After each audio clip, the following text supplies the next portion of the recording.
Smith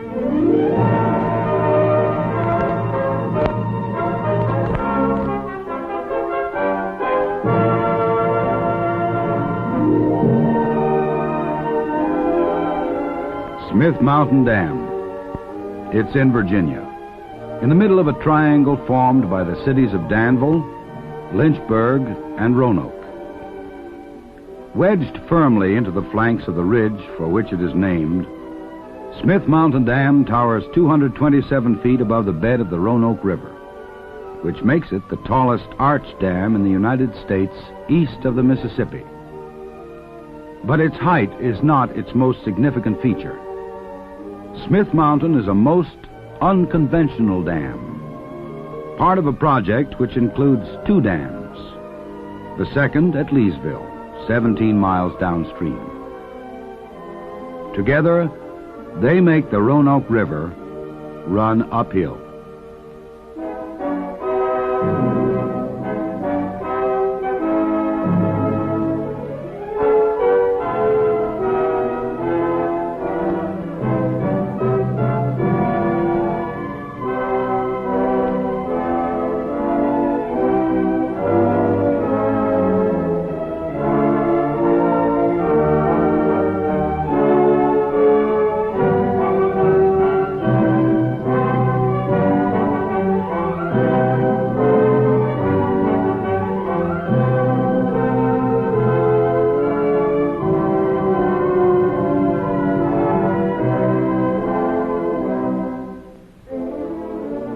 For centuries, men have used water to provide power. Find a site, build a dam, install a water wheel, and presto, power is generated. The gap in Smith Mountain had long beckoned to engineers because it seemed an ideal place for a dam. But a rocky gorge and a big basin are not all that's needed. There has to be enough water.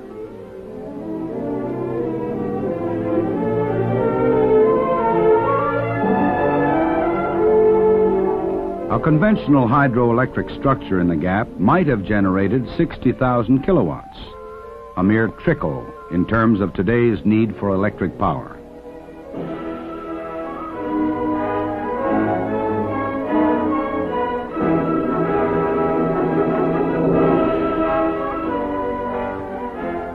Yet at Smith Mountain and Leesville dams, the water of the Roanoke River now produces 440,000 kilowatts, a torrent of power, more than 7 times greater than its normal flow can support. How was it possible to multiply the strength of the river more than 7 times? To find out why and how, we must begin with another natural resource: coal. Over 90% of the electricity generated by Appalachian Power Company comes from coal-burning steam plants. These plants operate most efficiently and economically at full capacity. But the use of electricity changes from hour to hour, from weekday to weekend.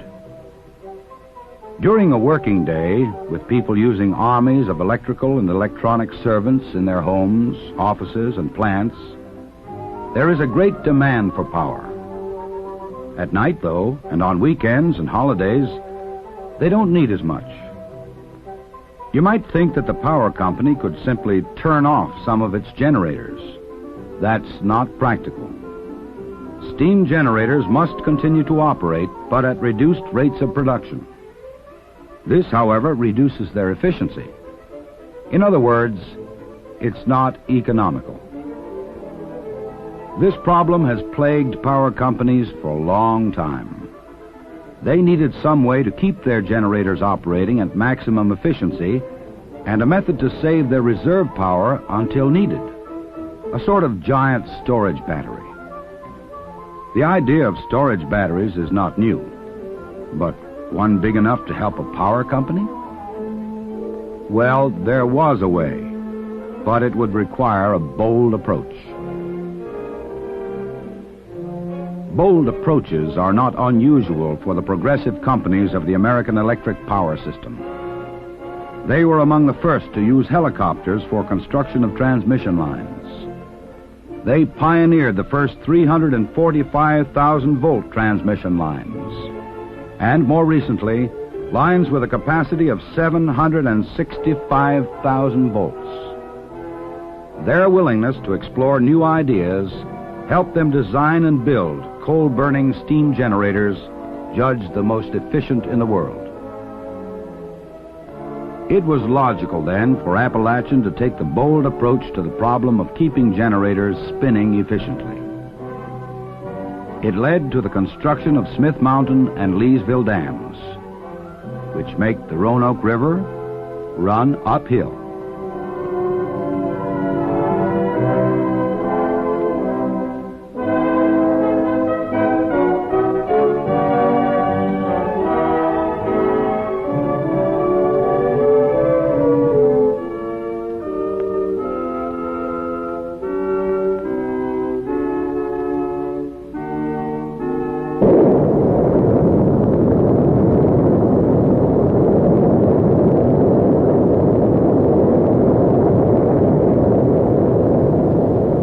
Before a dam can go up, its foundations have to go down. In 1960, men moved into the Roanoke riverbed to scour away the sediment and debris of ages in order to root the two dams securely in unyielding bedrock.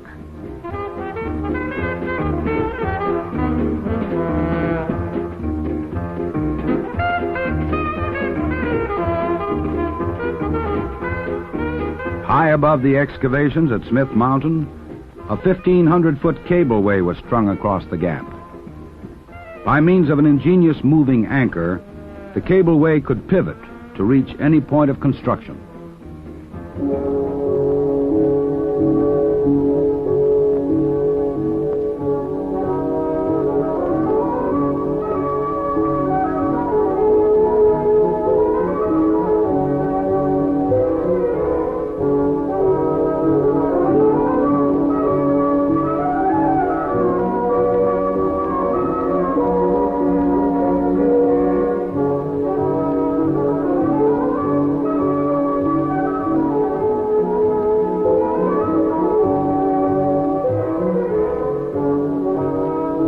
Materials stripped from the riverbed and mountainside became cofferdams, behind which work could proceed while the river continued its normal flow in diversion channels.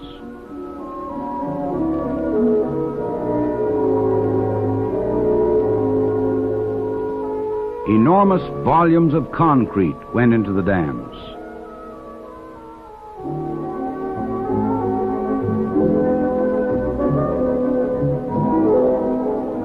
To provide the 300,000 cubic yards needed at Smith Mountain, a mixing plant was erected about where the visitor center now stands. Another mixing plant was installed to supply the Leesville site.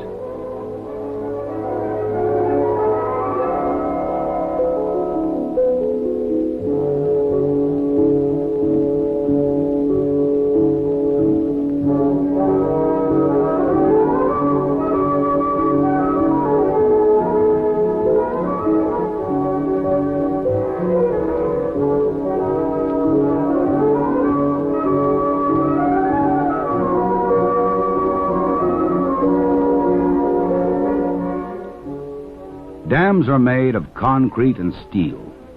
Yet, to make concrete and steel dams, man's oldest building material is needed in full measure. Hundreds of thousands of feet of lumber and plywood, tons of nails, and the skills of hundreds of craftsmen went into them.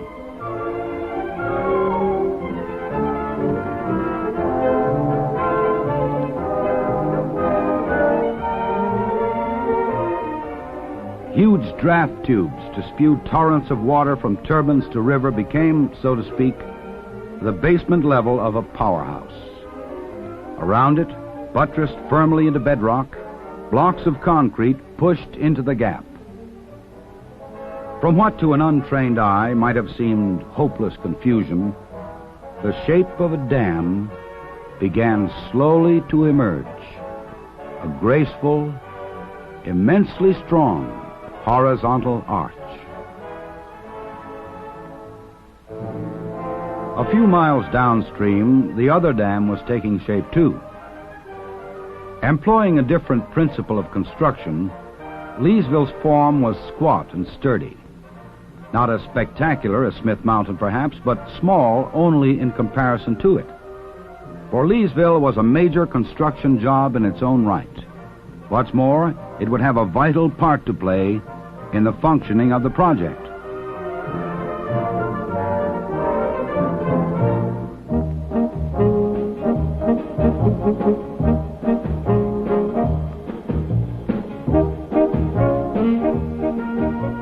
Unusual design features of Smith Mountain are the great penstocks running down its face to funnel water between lake and turbines.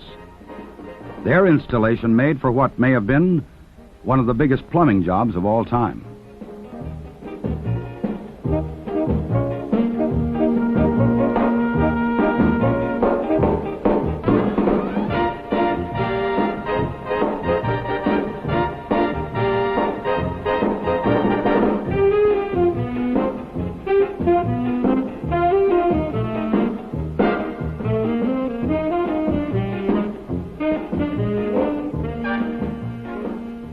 Through the early 1960s, engineers and construction men moved steadily ahead. The diversion channel was closed, and the river's flow switched to the new draft tubes beneath the dam. Then, on September 20th, 1963, the gates were closed, and Smith Mountain Lake began to form in a basin prepared for it. The final stages of construction included installation of turbines and generators. Too big to be shipped intact, they were carefully assembled at the seam. As the dam neared completion, so did the job of relocating roads and erecting 5 new bridges, expenses borne by Appalachian. At 5:03 a.m., March 7, 1966, the lake was full.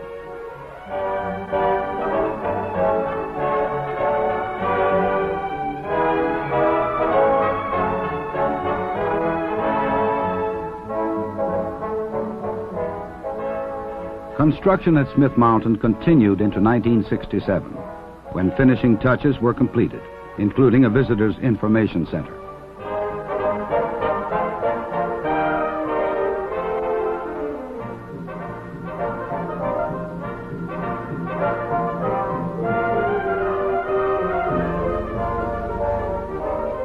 One of the features of the Visitor Center is a working model which explains the unusual nature of the Smith Mountain project.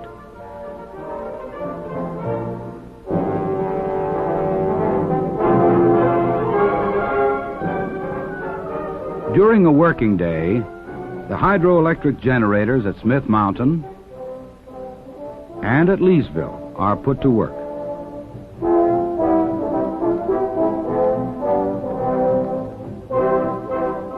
The 2 dams thus help meet the need for electricity when the demand for it is greatest.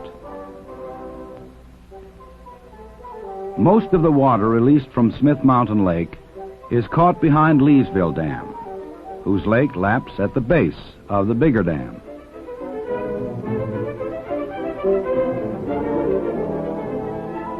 When night falls, or when the weekend begins, and the need for electricity diminishes, the turbines at the dams are stopped.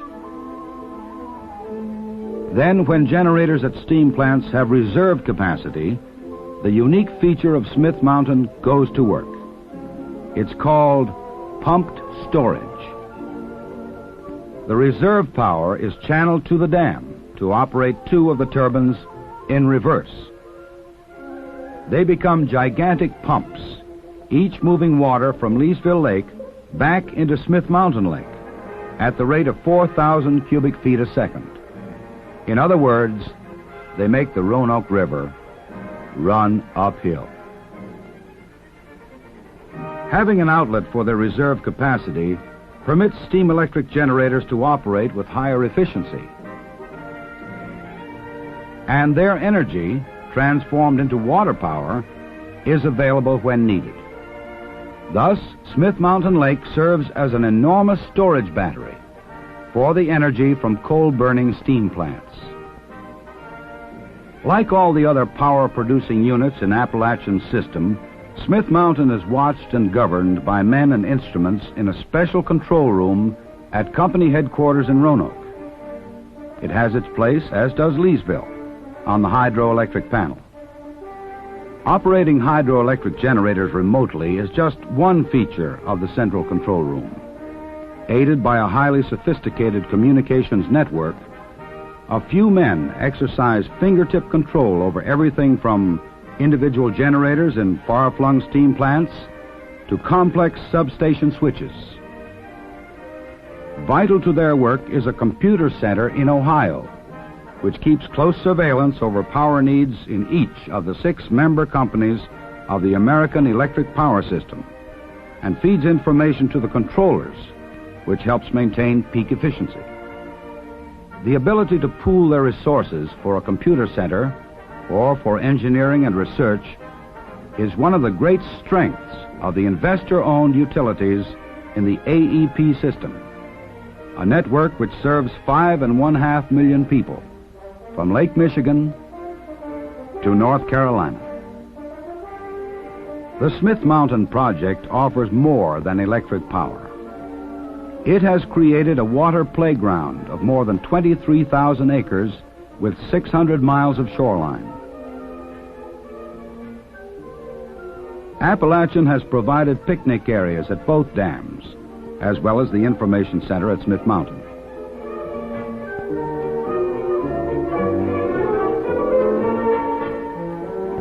Some of the shoreline remains pretty much the way it was before the dams were built.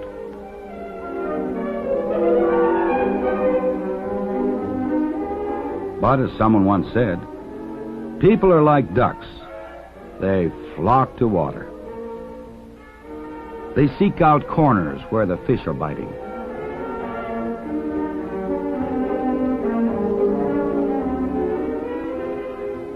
They discover places to swim. They find spots to set up tents, park trailers, and build campfires. Most of all, they bring their boats.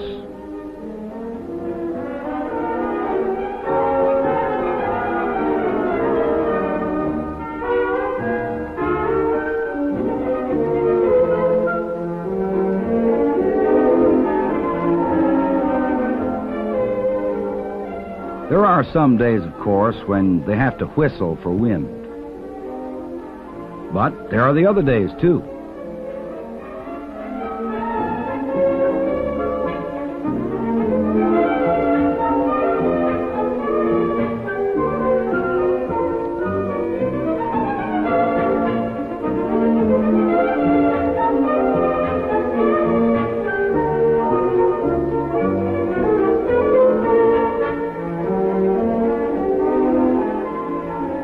No doubt about it, water does attract people, for it offers almost the full spectrum of leisure, from serenity and relaxation to fun and excitement.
recreational attractions created by Appalachian's pumped storage project are apparent.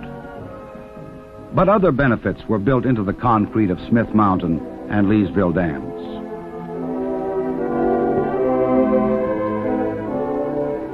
The two reservoirs help even out the flow of the Roanoke River, preventing it spilling over in wet seasons while maintaining a more than natural flow in dry periods.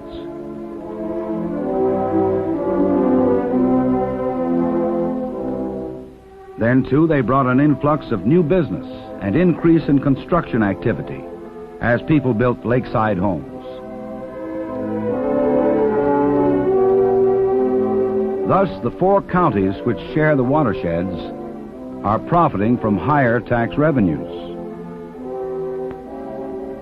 Appalachian is proud that its project offers so much to so many by helping the local economy, assisting in flood control, and providing a playground while fulfilling its mission, providing electric power for industry, for homes, and for better living. By making the river run uphill at Smith Mountain, Appalachian Power Company forged a silent partnership between coal and water to create low-cost power when and where you need it.